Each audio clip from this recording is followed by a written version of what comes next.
Alhamdulillah Rabbil Alameen wassalatu wassalamu ala Rasulillahi wa ba'd. Assalamu alaikum wa rahmatullahi wa barakatuh, my distinguished sisters in Islam. This is the 10th episode of our book صفات المؤمنة الصادقة, written by Nawal bint Abdullah. May Allah subhanahu wa ta'ala have mercy on her. Today, this episode will explain to us how a mother should advise her daughter at the time she's close to her wedding days. And this episode will inshallah also tell us how a sister, a newly married person and should do with her husband.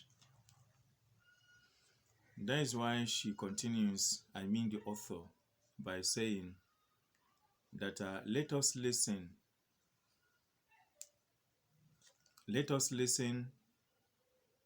to a mother that is admonishing or advising her daughter when she was about to wed a man.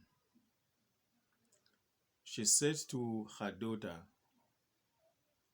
some of the qualities and attributes of a true believing woman. She said, "Ay bunayya, O you my daughter, as you are going to your husband's house, as you are leaving my house to your husband's house, take note of the following." And she starts by saying, La taghfili an nazafati badnik. Don't be negligent about cleanliness, about your own cleanliness, both your physical appearance, your body, your inside, and anything that needs a cleanliness of you. Don't be negligent of it. And then the mother also gave her reason why she should take care of her an-nazafa, of her cleanliness. She has to be pure. She gave her reason. She said, inna nazafatahu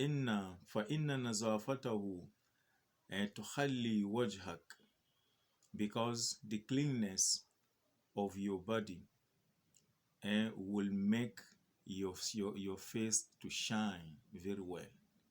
Your face will be shining, because if you are pure inside you, you put on clean dresses, nothing dirty about you, then definitely your face will be very shining. That is what the mother is telling her. And if your face is shining, definitely your husband must love you more, because beauty is identified from the face. If the face is covered, there's no way you can talk about beauty of somebody.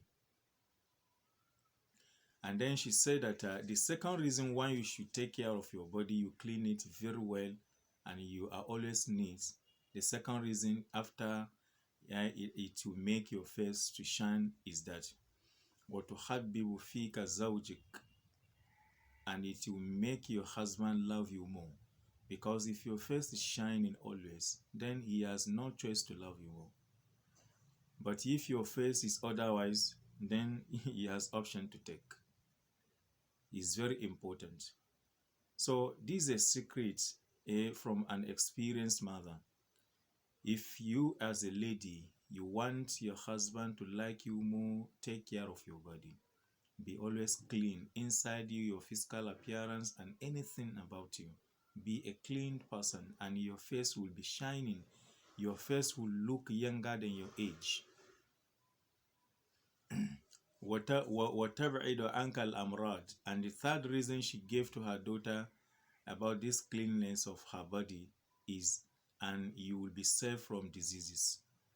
from these little ailments, you'll be saved from them.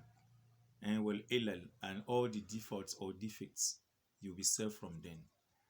And the fourth reason is that watakwi jismaka alal amal, and it will make your body to be strong when you work at home. You know, a woman must work at home for herself and for her husband and for her future children, inshallah. But if you are not strong enough, how will you do this work? It's impossible. Then she's telling us the secret that one thing can make your body strong. One thing can make your body safe from diseases. One thing can make your husband love you more. One thing can make your face to shine. That particular thing is cleanliness. It's not a small thing. The cleanness, clean your body from head to toe. Clean it very well. Anything that may attach to smelling, or anything that your husband may see and dislike from your body, make sure you put it in order. Your nose should be clean. Your mouth should be clean. And your privates should be clean. Everything about you should be clean. And then your face will be look shining. And then your husband will love you more. You'll be safe from diseases. And then you'll be very strong to work at home. And then she continues telling her that فَالْمَرْأَةُ الْتَفَلَ, but a woman that is dirty, she doesn't clean herself. Her problem is that anything about her husband will not like it. Her husband will not, she will not attract the eyes of her husband, and she will not attract the ear or the listening ear of her husband. Anytime she talks, the husband doesn't want to listen. And in fact, he sees nothing in her to watch, because she's not good. Her appearance, she may be smelling, she may be putting off tattered clothes or things that are not accomplished by the husband. That is the result of any woman that is not clean. Remember, the Prophet ﷺ said, "An-nadhafatu shatrul iman." Cleanliness is the half of the faith. So take it serious. And then she continues telling her daughter that if you arrive at home, at your new home, where is that kabal to zawjik? Anytime your husband comes to you or you go to him, فَقَابِلِهِ فَرْحَةً مُسْتَشِيرًا, make sure that you are happy as he is coming or as you are going to him. فَإِنَّ الْمَوَدَّةِ, she is now telling her that because that thing that is called love, L-O-V-E, that thing that is called love, Jismun is an entity of itself.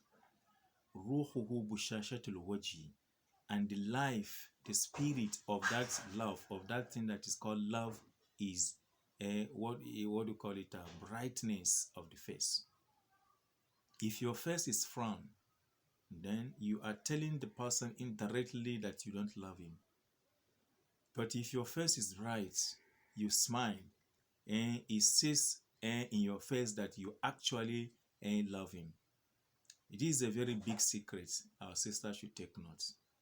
This woman is telling her daughter that love is an entity. It is a body of itself. And the spirit, the ruh of this, the soul of this love, which is a body, is it found in the face. If your face is tight up, it means something inside you is wrong. But if your face is very okay, and you leave it brightening, then something is very good inside you. So take note of it.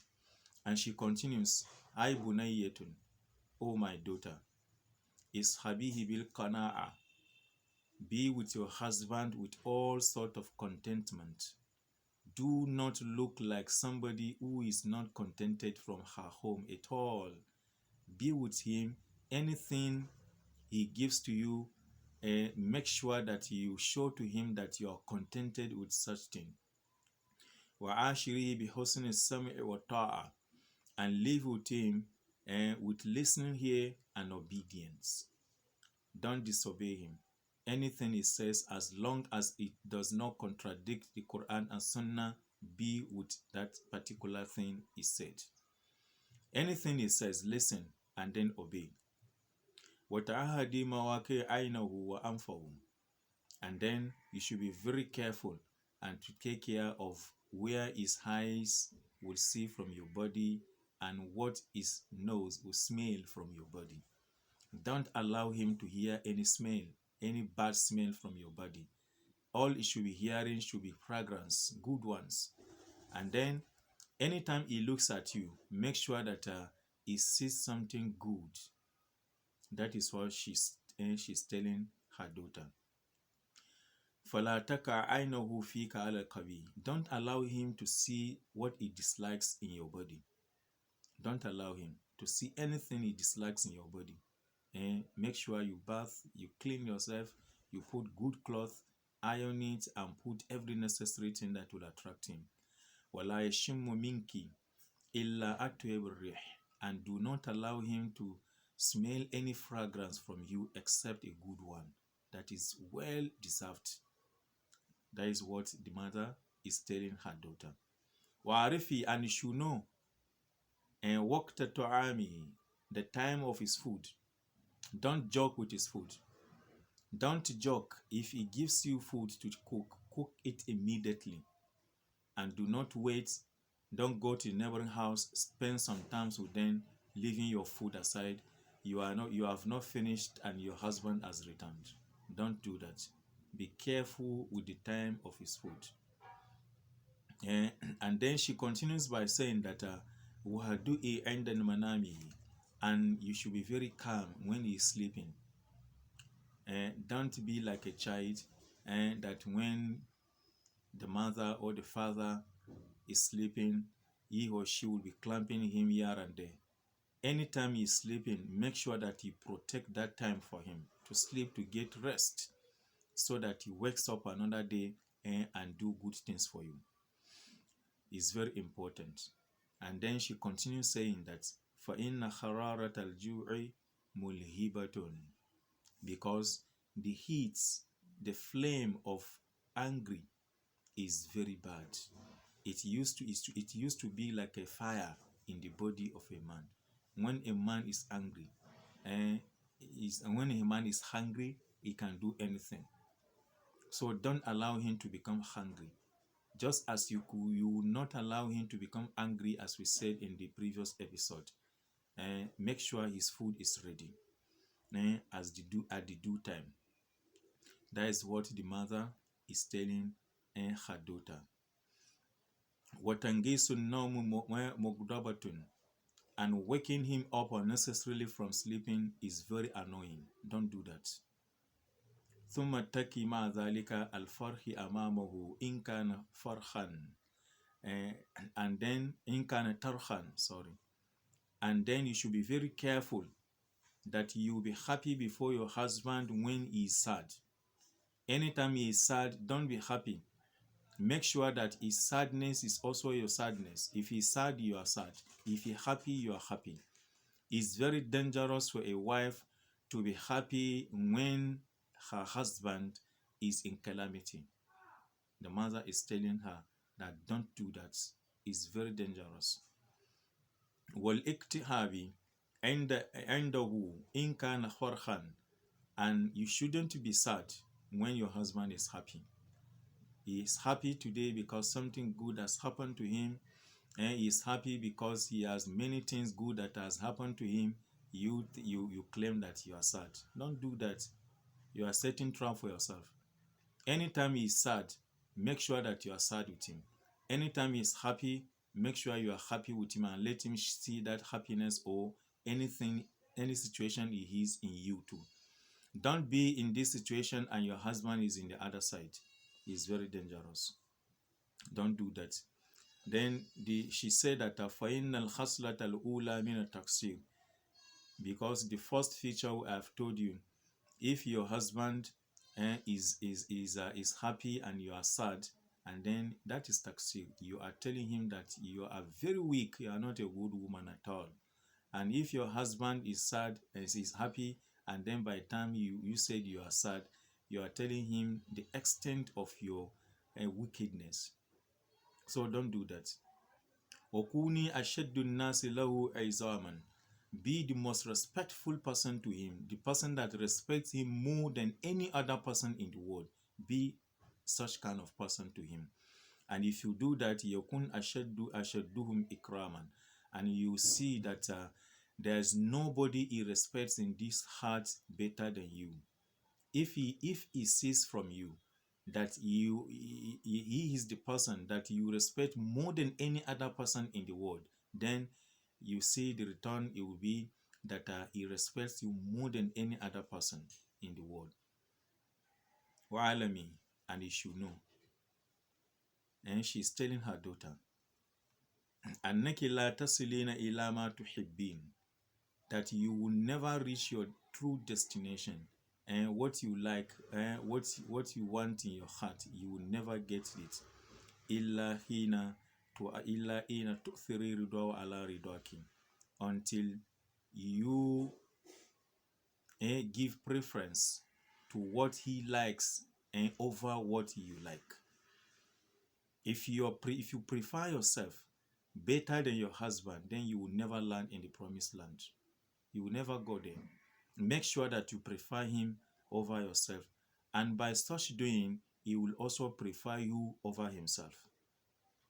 And anything that that is desire, make sure that his own desires come first before your own. And by such doing, if he understands that you always want him first, you want him to be first, then the next thing is that you will make sure that you are first in his life. This is the nasiha or admonishment of a woman to her daughter when she was about to get married.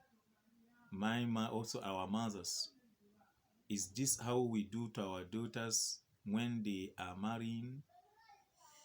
I think we should change the style, and this should be you should be part of the premarital counseling that people should engage in. Every woman, every young lady should know about this before she gets married, so that she will prepare herself and then go and meet her husband. Don't do as other people are doing when their daughters are about to wed, and they will sit her down and say, okay, you are going to his home. Don't look like a dog before him. You have to be very brave. You have to kaza whatsoever. These people are misleading you. No. And then our sister concluded by saying, hakaza ya amatallahi takunul al-mu'minatu الصادقة. He say, oh, you servant of Allah, this is how a true believing woman should be. Ma zawjaha, with her husband. فهي كما قال رسول الله صلى الله عليه وسلم, she is like, as the Prophet صلى الله عليه وسلم said, إذا نظر إليها, whenever her husband, a true believing woman, whenever a husband looks at her, ansaratuhu, and she will make her husband happy. وإذا أمرها, and whenever her husband instructs her to do something, atwa'atuhu, she obeys. وإذا غاب عنها, and if her husband is absent, hafizatu, should protect herself and should protect even his wealth, even if he is not around. We'll meet in another episode, inshallah ta'ala. May Allah subhanahu wa ta'ala spare our lives and reward us abundantly. Assalamu alaikum wa rahmatullahi wa barakatuh.